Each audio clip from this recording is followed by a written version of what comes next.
Confluent avec Catherine Égaud et Mathieu Lavigne.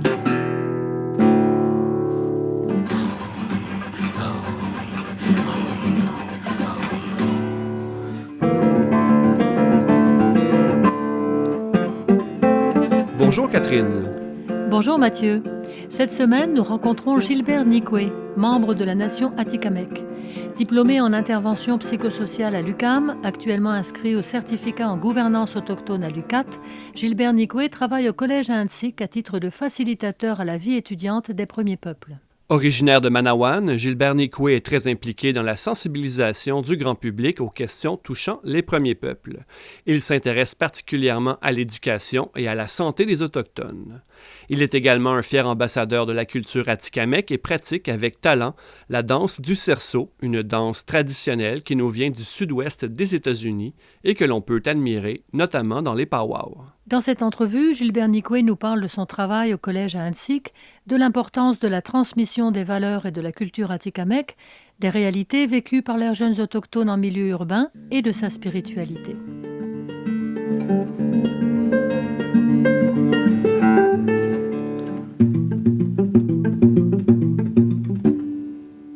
Gilbert Nikwe, Kwe?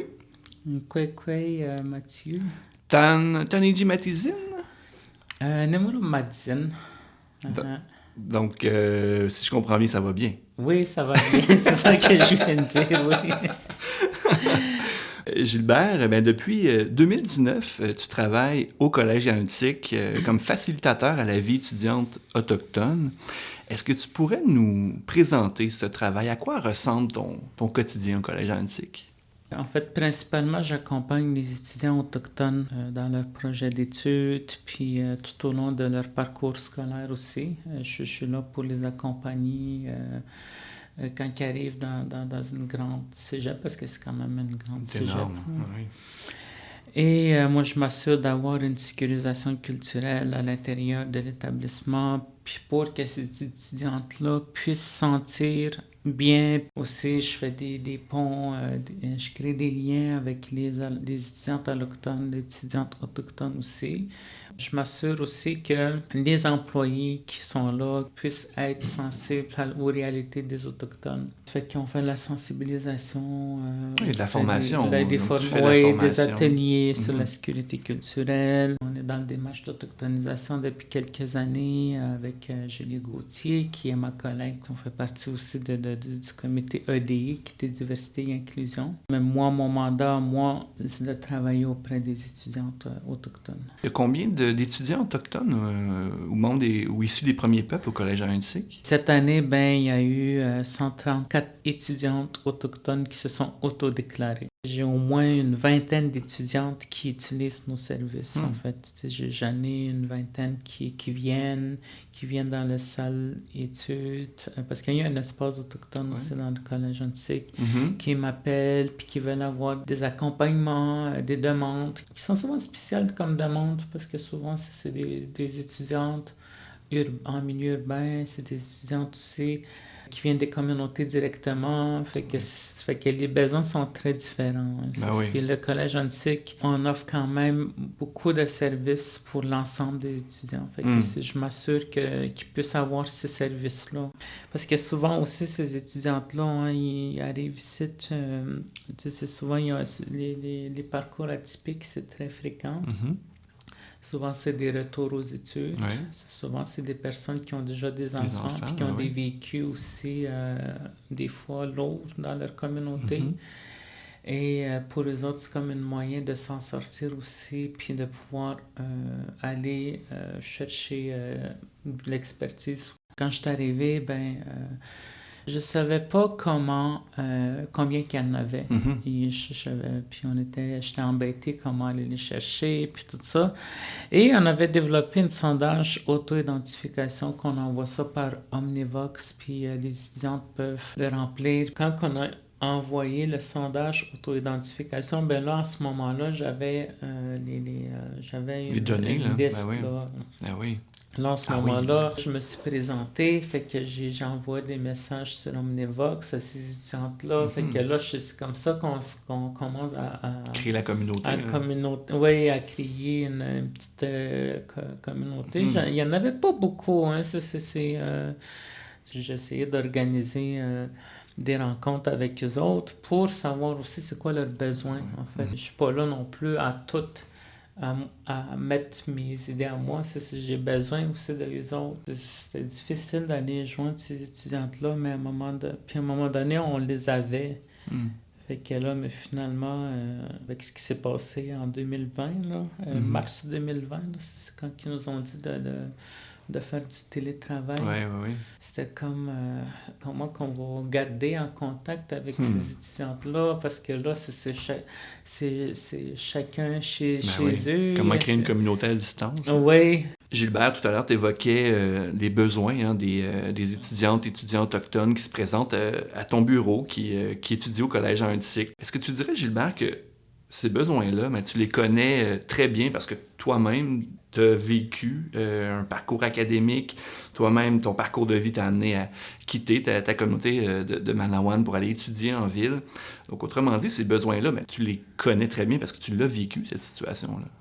Je dirais que je les comprends, en fait. Je comprends la situation des étudiants qui arrivent en ville pour venir étudier parce que effectivement j'ai dû m'exiler dans ma communauté pour venir étudier en ville. Puis j'ai passé par là aussi, de quitter ma famille. Puis après ça, de me débrouiller, de trouver un appartement. Puis après ça, de pouvoir faire une nouvelle vie. Ça a été un défi, ça c'est sûr.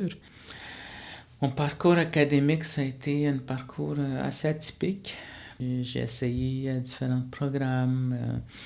Quand je suis allé au cégep, il n'y avait pas nécessairement des services comme celui-là à mon époque. Comme ce que toi tu fais au collège antique, là, c'est ça? C'est même l'autochtonisation, la sécurisation culturelle, puis tous ces concepts-là, c'était même pas encore à la mode. La première fois que je suis rentré dans un cégep en tant qu'étudiant, c'était en 2010. 2010, oui. Oui, c'était en 2010, puis ça n'a pas bien été. Hein. J'avais aussi des problèmes personnels, problèmes au niveau de l'apprentissage aussi. Je me suis fait virer de bord à quelques reprises parce que j'étais pas au bon endroit. Je pense entre autres tu cherchais des ressources pour t'aider en français notamment. Ouais, raconte ça parce que c'est vraiment c'est frappant. Là. À un moment donné, c'est ça, je voyais que mon niveau de français était c'était comme j'avais besoin d'aide là, comme au niveau de mon syntaxe, ma grammaire puis tout ça. Puis moi c'est pas ma langue maternelle non plus là, c'est ma deuxième langue. Et ça a été un défi pour moi tout au long de mon parcours scolaire, même secondaire. J'avais entendu parler qu'il y avait de l'aide au niveau de le français. Et moi, je m'en vais voir ça, puis je m'en vais cogner à telle place. Et finalement, on pose des questions. Qu'est-ce que tu veux? C'est quoi tes besoins, en fait? Fait que moi, je nomme mes besoins. Et à un moment donné, on me pose des questions de quel pays que je viens. Fait que là, moi, je dis que je viens d'ici, puis que je suis autochtone. Fait que là, ils m'ont dit, vous n'êtes pas à la bonne place. Ici, c'est pour les immigrants, en fait. Et on peut pas t'aider parce que tu n'es pas une immigrante. Fait que tu es considéré comme un Québécois, là, en fait. Moi, j'étais déçu. Hein. Je suis sorti de là, j'étais déçu. Puis là, je me disais dans ma tête, waouh. Ils ont beaucoup plus d'aide, eux autres, les immigrants, que nous, les Autochtones. Fait que là, au moins mes profs, là, ils savaient, ils m'aidaient, ils ont été quand même très compréhensifs, puis il fallait que je travaille fort pour y arriver. J'ai pas fini c'est un AEC, là, le programme. Fait que là, finalement, je suis rentré, je suis parti dans ma communauté à un moment donné, à une autre époque. Puis quand j'ai fait un retour aux études, à l'université où est-ce que j'ai été, là, il y avait déjà à l'université à l'UQAM. À l'UQAM, oui. Là, il y avait déjà le cercle, le cercle des Premières Nations. C'était le cercle des Premières Nations, puis il y avait aussi l'espace Niska. Ça s'appelle.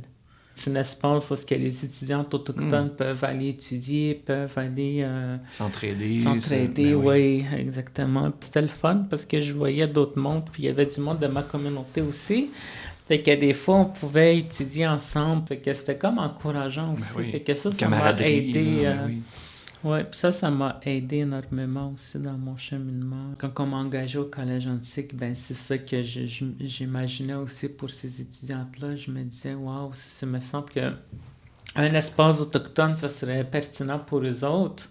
Comme j'utilise un petit peu mon parcours scolaire, mon parcours de vie aussi pour essayer de trouver comme une façon comment que je peux aider les étudiants comme il faut dans leur démarche, dans leur projet d'études. Est-ce que tu dirais que pour une personne autochtone, vivre en ville, c'est accepter une certaine tension entre tradition et modernité, entre forêt et béton, ou est-ce que c'est un peu caricatural là, comme description? Je pense que ça dépend de qu'est-ce que tu cherches aussi en s'en venant en ville, parce qu'il y a du monde qui vient que étudier en ville, puis ils repartent tout de suite dans leur communauté. Ouais. Il y en a qui vont venir en ville, puis qui vont vouloir s'installer, trouver une place, puis faire leur carrière, travailler, puis il y en a d'autres qui vont plus tard retourner, ou ça dépend aussi des personnes. Moi, dans mon cas, j'ai fait le choix de faire un retour aux études parce qu'en fait, je me sentais comme... je travaillais à Manawan, en fait, au niveau de la santé, en intervention santé mentale. Et j'avais un sentiment d'imposteur de travailler là parce que c'est pas nécessairement ça que j'ai étudié en fait. Ouais. Mais par contre, j'ai aimé travailler en santé mentale. En santé mentale, on faisait des activités, plein d'activités traditionnelles. C'est ça, mais il manquait des choses, des notions plus académiques que, à un moment donné, je me suis dit, je vais retourner. Puis je me suis dit, je vais rester en ville. Pour moi, je suis confortable là-dedans. Parce qu'il y a beaucoup de choses aussi il y a aussi ma vie personnelle, il y a aussi, Manawan, j'ai pas nécessairement une maison non plus, puis moi, je restais chez mes parents, puis moi, j'aimerais ça comme être indépendant, puis de pouvoir faire mes affaires, de travailler, puis d'être comme, de pas me dépendre d'un système comme dans lequel on vit, dans lequel que tu vis quand tu es à l'intérieur en communauté. J'aimerais ça comme me trouver une certaine liberté, puis de pouvoir comme grandir, faire ma carrière là, de mon bord, puis de travailler, mais toujours de travailler pour les communautés autochtones. Et pour ce que tu disais tantôt, là, entre la forêt puis... entre forêt et béton, entre tradition, modernité. Est-ce que tu arrives à rester à te sentir connecté avec la communauté de Manawan, malgré le fait que tu vis à Montréal? Oui, je suis en contact avec mes parents. Ma famille sont toujours là-bas. Toute ma famille sont là-bas. Mes frères et sœurs sont là-bas. Mes tantes, mes oncles. J'y vais de temps en temps dans ma communauté, puis moi, je me sens mieux quand je suis en territoire aussi, dans le bois. Fait que quand je m'en vais là, je m'arrange d'aller au chalet, je m'arrange d'aller dans le bois, puis d'aller m'occuper du territoire aussi, faire des activités, puis c'est ce qui me manque des fois quand je suis en ville. C'est ressourçant pour moi d'aller dans le bois. Puis, il y a aussi le côté où est-ce que j'aime ça être aussi en ville. Parce que j'aime ça aller au restaurant, j'aime ça aller au cinéma, aller dans des pièces de théâtre, participer aller dans des concerts, dans des spectacles, aller prendre un café en ville. C'est quelque chose aussi que j'aime beaucoup. Fait que... oui, dans mon cas à moi, là, des fois, ça me manque ma communauté. Et des fois, j'aime ça être ici aussi, en ville. C'est ça. Dans le fond, c'est pas un ou l'autre, ça peut être les deux. Oui. Moi, je suis capable de vivre avec ces deux mondes-là. Oui. Il y en a qui probablement, c'est un gros défi pour eux autres. Parce que des fois, on n'a pas le choix de quitter la communauté. Il y a du monde qui n'ont pas le choix de quitter la communauté parce qu'il y a aussi les logements. Ah oui, il y a un manque de logement. Le manque de Ah oui. logement, il y a aussi manque de travail, puis tu sais, il y a beaucoup de raisons.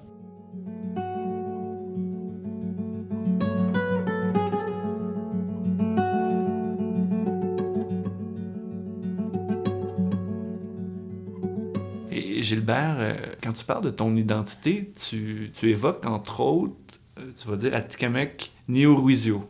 Oui, Atikamekw Néo-Ruizio. Atikamekw Néo-Ruizio. Et est-ce que tu peux nous dire le sens de ce mot-là, Néo-Ruizio, nous expliquer son importance pour toi? Pour moi, l'important, parce qu'en fait, on a toujours été désignés comme des Atikamekw, ce qui veut dire poisson blanc aussi. Puis il y en a d'autres qui remettent en question que c'est probablement comme Adik ou Mick, là, qui le sang du caribou. OK.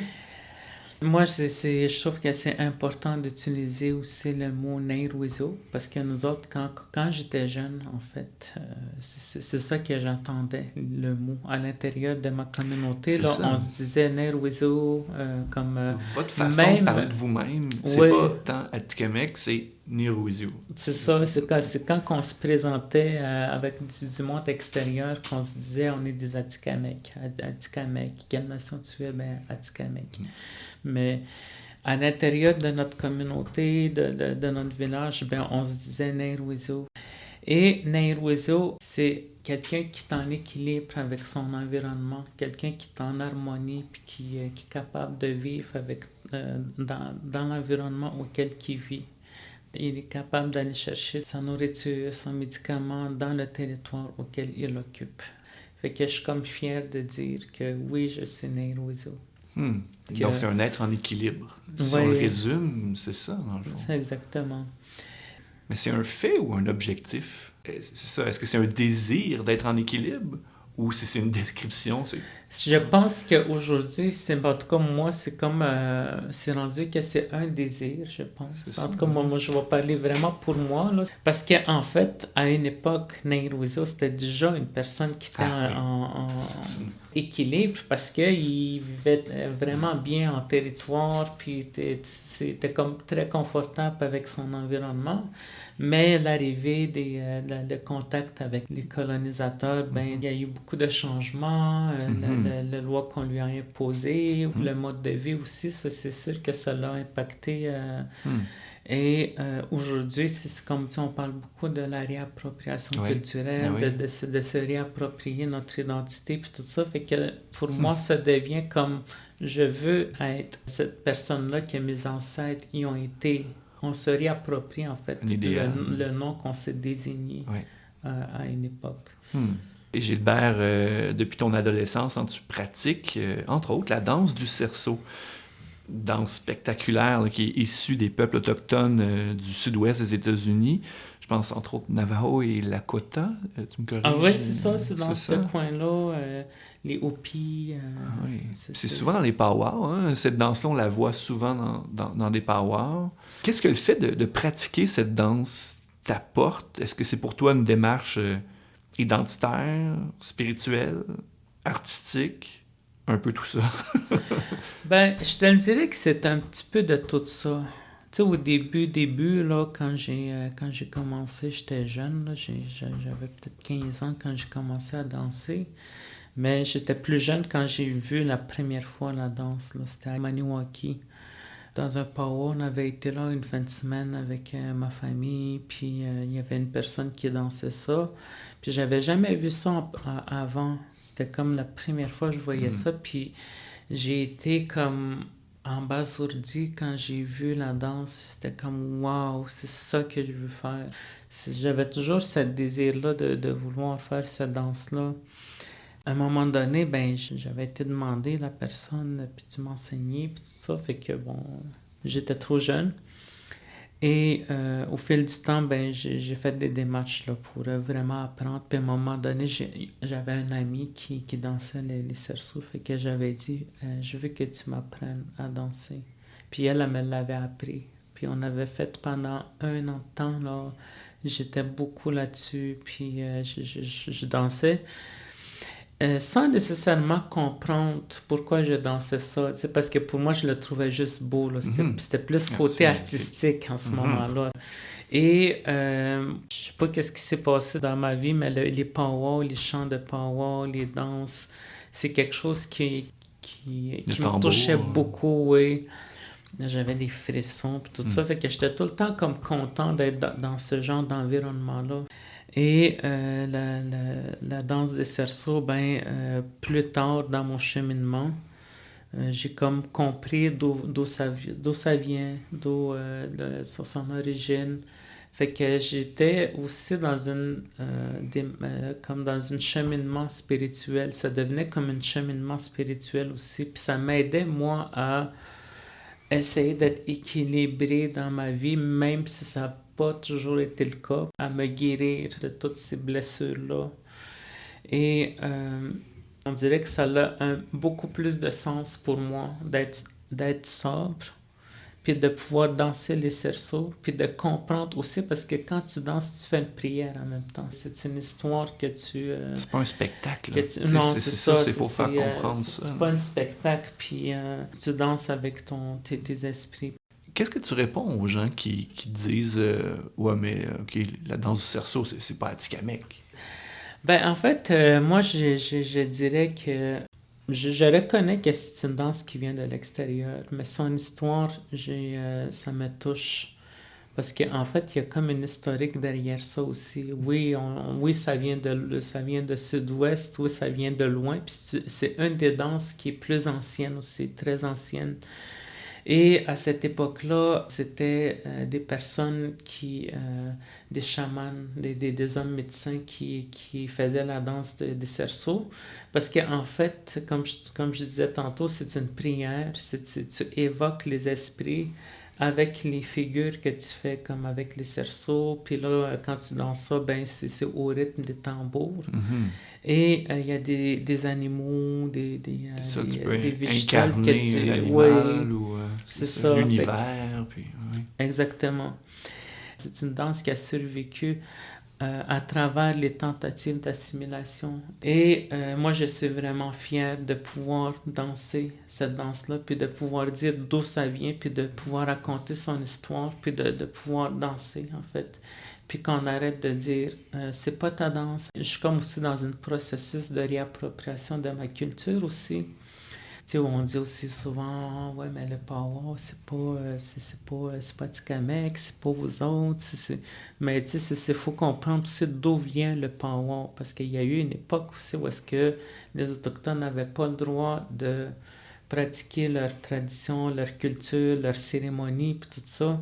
Fait que le powwow est arrivé à plus tard, où est-ce que les gens ils ont fait comme des danses, puis où est-ce qu'ils ont montré leur identité autochtone. Mm-hmm. Puis c'est vrai que ça a commencé dans l'Ouest, puis c'est arrivé plus tard dans l'Est. Fait que dans le fond, l'important aussi, c'est de montrer ton identité. Parce qu'au début, là, quand j'ai commencé, j'utilisais beaucoup des motifs Navajo. J'utilisais beaucoup des motifs de l'Ouest. Sur le régalia. Sur mes régalia, oui. C'est l'habit, hein, le régalia. Oui, c'est ça, c'est l'habit, que tu portes. Oui. Et aujourd'hui, je suis aussi dans mon processus de mettre les motifs de mes ancêtres, de mes koukoums. Parce que nous autres, aussi, les Atikamekw, on avait notre propre culture, on avait nos motifs à nous autres qui racontent les histoires aussi. Puis c'est de pouvoir les mettre, ces motifs-là, dans mon régalia pour pouvoir montrer aux gens d'où je viens, en fait. Puis je trouve que c'est ça, en fait, le powwow, c'est vivant, en fait. C'est comme une nouvelle culture vivant, transformateur aussi, qui va continuer à se transformer avec le temps. Puis en terminant, Gilbert Nikwe, tu évoquais tout à l'heure la dimension spirituelle présente dans ta vie. Comment tu décrirais ta spiritualité, ta vie intérieure? Comme je disais tantôt, je fais la danse des cerceaux, je vais dans des powwows, puis je participe aux cérémonies aussi. J'ai dansé aussi mes 4 années de rain dance. Et ça, c'est ma spiritualité, en fait. Et c'est ça qui me ressemble, ça m'aide beaucoup à cheminer dans ma vie. Et c'est quelque chose aussi que j'ai vu dans ma famille, du côté de mon père. J'ai des oncles, j'ai des tantes qui sont beaucoup proches avec cette spiritualité-là, les cérémonies de pleine lune, le rain dance, le sweat lodge, le powwow. Ce qu'on appelle souvent la spiritualité traditionnelle. Oui, la spiritualité traditionnelle. Depuis que je suis jeune, là, je vois ça. Là.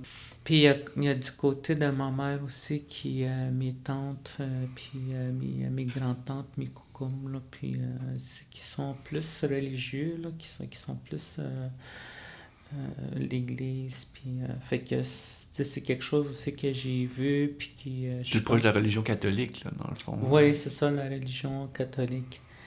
Je suis comme grandi un peu dans ces deux côtés-là. Fait qu'aujourd'hui, je suis capable de naviguer aussi là-dedans, d'avoir ma spiritualité à moi, mais aussi de pouvoir faire des prières aussi, de pouvoir prier aussi. Mais tu sais, je ne vais pas nécessairement à l'église. Je ne suis pas quelqu'un qui va tous les dimanches à l'église. C'est ça, je suis beaucoup plus proche avec ma spiritualité pour le moment. Je te dirais qu'à un moment donné, il y a eu une période où est-ce que je m'éloignais beaucoup. Hein.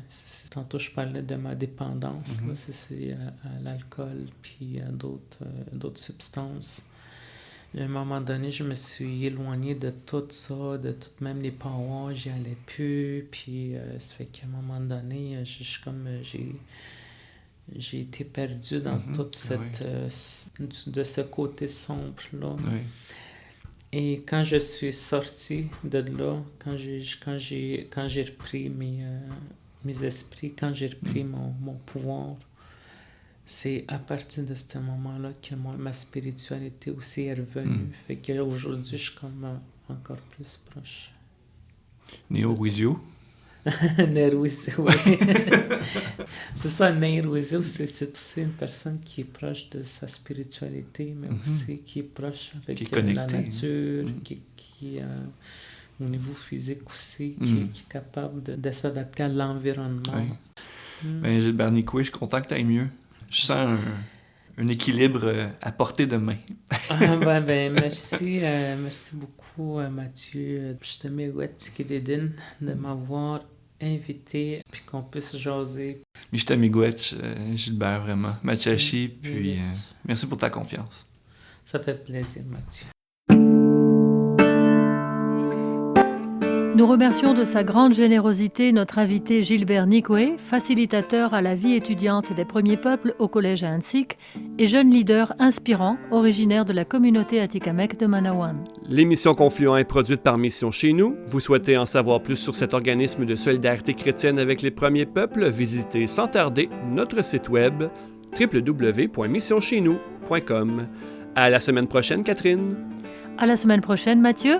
Et d'ici là, nous restons à l'écoute de Radio VM et Radio Galilée.